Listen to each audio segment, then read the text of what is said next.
Voilà tout le conte. Je m'étonne de votre réaction, Loïc. Mon pauvre Jérémy, croyez-vous vraiment que ce récit pour enfants puisse être réel? Je ne sais. Et vous, Eve, quelle est votre opinion? À dire vrai, je ne sais. Loïc n'a pas vraiment tort. Mais je ne sais pas. Quelque chose m'interloque. Je ne saurais l'expliquer, mais une part de moi-même me dit que cette histoire pourrait être vraie.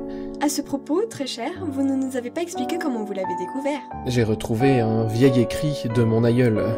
Je vous avouerai que j'ai été très intrigué par la couverture. Observez. Elle est ornée de métaux précieux. Oui, et d'un arbre magnifiquement gravé.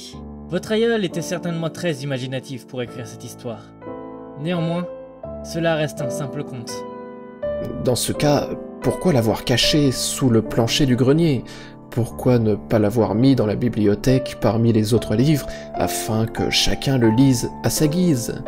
Peut-être en avait-il honte. Assez d'ineptie. Sous le plancher du grenier, dites-vous. Dans cette demeure? Non, dans celle de grand-mère. Grand-père n'est jamais venu ici. Il a été porté disparu bien avant que mes parents ne s'y installent. À propos, vos parents sont-ils des nôtres ce soir? Non, père est en voyage d'affaires et mère voulait à tout prix l'accompagner pour visiter l'Angleterre.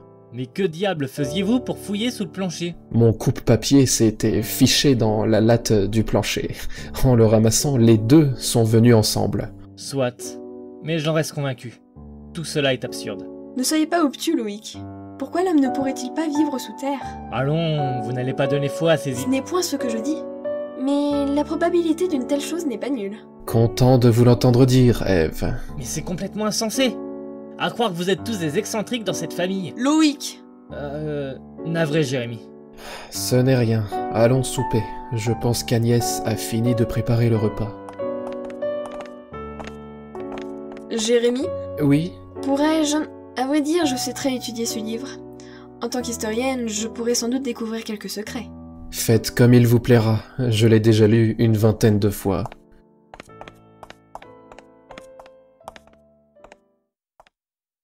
J'ai ouï dire qu'un célèbre Égyptien va présenter l'une de ses inventions.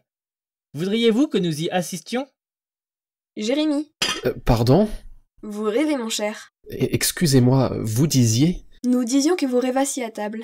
Ah, je suis navré. Quelque chose vient de me revenir à l'esprit. Qu'est-ce donc? C'est à propos du livre et de... Voyons, mon ami, ne vous focalisez pas sur de telles sornettes. Ne l'interrompez pas. Cela est sûrement très intéressant. Je ne sais. Dites-nous en plus. Comme je le disais, c'est à propos du livre et de grand-père. Je repensais à ce que m'avait raconté grand-mère sur le jour de sa disparition. Madeleine, quelle heure est-il? 21h passées, madame. Monsieur avait dit qu'il serait rentré pour 8 heures ce matin. Voulez-vous que j'envoie quelqu'un le chercher? Non merci, cela n'en vaut pas la peine. Toutes mes excuses, très cher. Eh bien, mon ami, je commençais à m'inquiéter. Vous n'imaginez pas, madame, ce que j'ai trouvé. Laissez-moi tenter de deviner. Vous avez découvert une nouvelle espèce de fleur pendant votre voyage, ce qui vous a retardé? Oui, mais ce n'est pas tout. Comment ce n'est pas tout? J'ai découvert une grotte ornée de fresques, des peintures rupestres, racontant l'histoire de plusieurs hommes préhistoriques qui vivraient sous terre. Point d'ineptie. Je ne suis pas d'humeur à plaisanter.